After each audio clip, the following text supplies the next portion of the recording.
오늘은 남해 회사, 남의 회사가 아니라 남해 회사 역사적인 거품 붕괴 사건인데, 이 남해라는 거는 사우스시라는 거는 식민지 아메리카 근해를 얘기하는 거예요. 뭐 이런 휘장까지 만들어서 쓰고 있었고요. 사우스시 컴퍼니예요. 정식 명칭은 The Governor and Company of the Merchants of Great Britain이고, 이 Governor and Company라는 거는 이 컴퍼니가 친구들이라는 얘기죠. 뭐 서태지와 아이들처럼 티파니 앤 컴퍼니 이렇게 앤드 컴퍼니, 티파니 씨와 그 친구들, 동료들을 얘기하는 게 원래 컴퍼니의 의미죠. 옛날에 초창기에 회사라는 게 생길 적에는 전부 누구누구와 컴퍼니 뭐 이런 식으로 했어요. 근데 이거는 이제 공기업이다 보니까 더 가버너 앤 컴퍼니예요. 요거는 그냥 일반적으로 쓰는 회사 앞에 주식회사 이런 식으로다가 쓰는 명칭이고, 영국의 상업회사, 상사라는 뜻이죠. 삼성물산 뭐 이런 식으로. Trading to the South Sea and other parts of America for the encouragement of fishing. 뭐 어업까지. 하여튼 이렇대요. 무역하는 회사고 1711년에 세워져서 1720년에 끝장났어요. 영국에 있던 회사입니다. 국가부채 부담을 덜기 위한 목적으로 생겨진 거예요. 이게 원래는 장사를 하려고 시작된 회사가 아니라 목적 자체가 국가부채를 어떻게 꼼수를 부려서 해결해 보려고. 그래서 1720년에 꼼수 부리다가 이제 폭파한 그런 회사입니다. 1710년에 로버트 할리라는, 우리나라 사람들은 로버트 할리 씨 알죠? 근데 그분일 리가 없고, 이 역사적인 어떤 인물인데, 이 양반이 이제 재무장관을 하게 됐어요. 당시 정부는 뱅크 오브 잉글랜드에 재정적으로 의존하는 부분이 있어요. 근데 이게 한국은행처럼 그런 게 아니라 사기업이에요. 당시 현대식 근대화된 어떤 은행업이라는 게 막 시작됐을 때니까. 예, 사기업이었어요. 근데 요게 이제 휘그 당원이 지배를 했었대요. 민주당이 지배를 한 거죠. 이제 뭔가 이게 정부가 이제 토리당이 정권을 잡으면 뭔가 뭐 삐걱삐걱 할 거 아니에요? 뭐 이런 식의 일단 이제 불만이 있었고, 그 다음에 전쟁을 뭐 여기저기 전쟁을 벌이느라 돈이 많이 이렇게 필요했어요. 그러다 보니 이제 토리당이 정권을 잡으면 어떤 필요한 기관이 필요해진 거예요. 로버트 할리에 의해서 1711년에 사우스시 컴퍼니가 설립이 됩니다. 이거는 휘그 성향의 뱅크 오브 잉글랜드에 상응할 토리 성향의 기관이 목적으로다가 설립이 된 거예요. 이제 유럽과 이제 아메리카 쪽의 지도인데, 영국이 여기저기 전쟁을 벌였단 말이에요.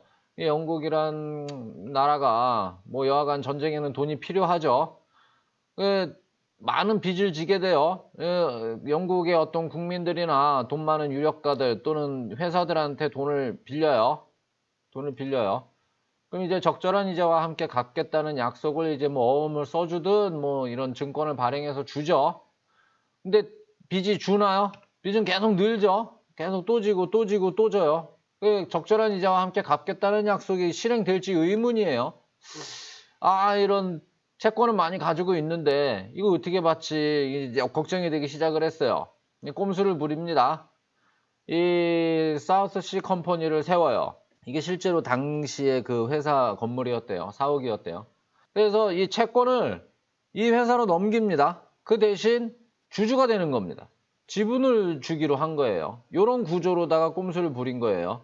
투자자는 현금 출자가 아니라 채권 출자가 되는 거고, 대신 주주가 되는 거죠. 근데 이 회사에 아무것도 없는데 이렇게 넘겨줄 리는 없겠죠. 자, 이 회사는 여하간 이 채권을 가지고 정부로부터, 영국 정부로부터 채권을 행사하겠죠. 그럼 정부는 이자와 함께 빚을 갚겠다는 약속을 이쪽에다가 실행을 하게 되는 거고, 돈을 줘요. 진짜로 이제 주기로 한 거예요. 대신 이제 뭔가 이렇게 쉬워진 거죠. 다수의 채권자들을 상대로 해서는 뭐 빼도 박도 못하고 줘야 되는데, 이 한 개 기업을 상대로 한다라고 하면 뭔가 딜이 되겠죠. 흥정이 되겠죠. 돈이 없을 적에 뭐 다음 달에 줄게 라든가 뭐 내년에 줄게, 이거 하나만 상대해도 되잖아요. 그리고 애초부터 이거는 정부 성향으로, 정부를 위해서 만들어진 회사란 말이에요. 뭐 정부가 원하는 대로 되겠죠. 근데 이 채권자들은 채권을 넘기는데 이런 구조를 모르고 넘겼을까요? 알면서도 넘겼죠. 왜? 못 받는 것보단 나니까, 정부가 파산하는 것보단 나니까 넘겼죠. 그리고 달래주기 위해서 설득하려면 뭔가 플러스 뭔가 알파가 있어야 될 거 아니에요? 여하간 정부가 여기로 돈을 주면은 이 회사에다가 돈을 갚으면 이 회사는 배당의 명목으로다가 주주들한테 돈을 주기로 한 거예요. 일단 그러니까 주주들 입장에선 애초에 채권자들 입장에서는 영국 정부한테 받든 여기서 받든 마찬가지인 거잖아요. 근데 그 신뢰도 면에서는 사실은 더 열악해진 거죠. 한 달에 걸치니까. 근데 그 반대급부를 줘요. 뭘 주냐? 남해에서의 사업권을 줘요. 예, 당시에는 아메리카 식민지에 대한 어떤 기대감이 매우 팽배해 있기 때문에, 그러니까 지금이라 그러면 무슨 비트코인 사업을 하겠다, 뭐 가상통화 사업을 하겠다, 내지는 무슨 AI 사업을 하겠다, 뭐 이런 식의 얘기를 어떤 벤처 기업 같은 그런 어떤 희망을 준 거예요. 근데 거기에 정부가 사업권까지 준 거예요. 공인해 준 거죠. 이 사업에 대해서. 어떤 벤처로서 한 이 사업에 정부가 사업권을 주기로 함으로써 그 약속과 함께니까 뭔가 확실해진, 그러니까 AI 사업인데 정부 공사가 벌이는 AI 기업 혹은 정부 보증하에 AI 비즈니스를 한다는 기업, 로봇 개발 회사 뭐 이런 거가 되는 거예요. 그러니 어떤 이 사람 입장에서는 정부로부터 빚을 받을 채권을 돌려받을 수 있을지 없을지도 모르는 그런 가운데 그건 그대로 받기로 하고 하면서 플러스 알파로 그건 못 받더라도 어떤 사업에서의 소득으로도 충분히 이익을 챙길 수 있을 테니 이 쉽게 설득이 당했죠. 이 채권을 넘겨주고 주주가 되기로. 그래서 이제 많은 돈을 벌 수 있을 거라는 생각하에 일단 채권을 넘겨준 거예요. 그리고 주주가 된 거예요. 그 딜이 성립이 된 거죠, 그렇게. 그렇지만 이 사업 내용은 상당히 부진했고요. 뭐 여러 가지 이유가 있어요. 뭐 스페인과 식민 지역을 지배하고 있던 스페인과의 협상에서 의외로 굉장히 어떤 작은 사업권만을 따올 수밖에 없었다든가, 뭐 배가 묶여 있다든가, 뭐 온갖 문제들이 트러블들이 발생하면서 사업 내용은 굉장히 부진했어요. 뭐 어업도 조업도 뭐 잘 안 됐고. 그 적절한 이자와 함께 갚겠다는 약속은커녕 이 정부가 사실상 지배하는 어떤 회사다 보니 이 회사를 이용해서 빚을 더 늘려요. 점점 커지기만 합니다. 빚은 갚아지기는커녕 해결이 되기는커녕. 이거는 그 우리가 도박을 하는 심리도 그렇죠. 도박은 요번만 따면 그만둬야지, 이게 안 되죠. 따면 또 하는 거죠. 주식도 마찬가지예요. 따면 또 하는 거예요. 끝장이 날 때까지 하게 되는 거예요. 마찬가지로 이 영국 정부도 이 끝장이 날 때까지 이 짓을 합니다. 계속 빚을 늘려요. 빚을 갚겠다고 정리하겠다고 세운 회사인데 빚을 계속 늘리는 용도로 씁니다. 주식 추가 발행으로 모든 문제를 해결하려다가 결국에는 터져버린 사건이 되는 거예요. 이 회사가 이제 닷컴 버블처럼 미래에 돈을 벌어다 줄 것이다라는 기대감으로 주식은 굉장히 인기가 많았어요. 이거를 기존의 기관이나 채권자들에게 주식을 발행했다면 일반에게도 주식을 발행할 수 있는 권리를 따내면서 그냥 뭐 아무나 막 좀 이 주식을 살 수 있고 주주가 될 수 있게 된 거예요. 여기에 그 아이작 뉴턴도 여기에 돈을 물렸대죠. 어마어마한 재산을. 아이작 뉴턴이 그랬대요. 내가 그 별까지의 거리, 별 사이의 거리는 내가 계산할 수 있어도 이 미친놈들 마음속은 내가 계산을 못하겠더라 라는 유명한 말을 남겼대요, 아이작 뉴턴이. 1720년 1월에 128파운드였어요, 주당.